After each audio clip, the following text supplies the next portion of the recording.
কিশোর কবি সুকান্ত ভট্টাচার্যের রচিত ছাড়পত্র। যে শিশু ভূমিষ্ঠ হলো আজ রাত্রে, তার মুখে খবর পেলুম সে পেয়েছে ছাড়পত্র এক।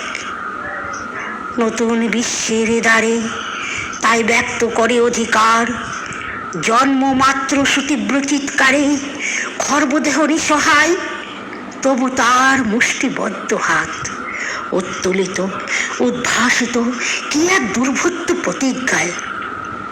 সে ভাষা বোঝে না কেউ, কেউ হাসে, কেউ করে মৃদু তিরস্কার। আমি কিন্তু মনে মনে বুঝেছি সে ভাষা।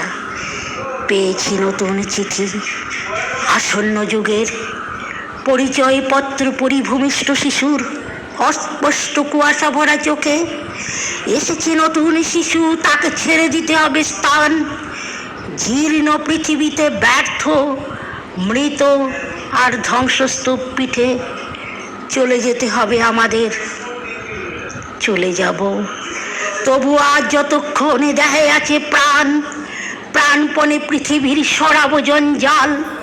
এ বিশ্বকে শিশুর বাসযোগ্য করে যাব আমি, নবজাতকের কাছে এ আমার দৃঢ় অঙ্গীকার। অবশেষে সব কাজ সেরে আমার দেহে রক্তে নতুন শিশুকে করে যাব আশীর্বাদ।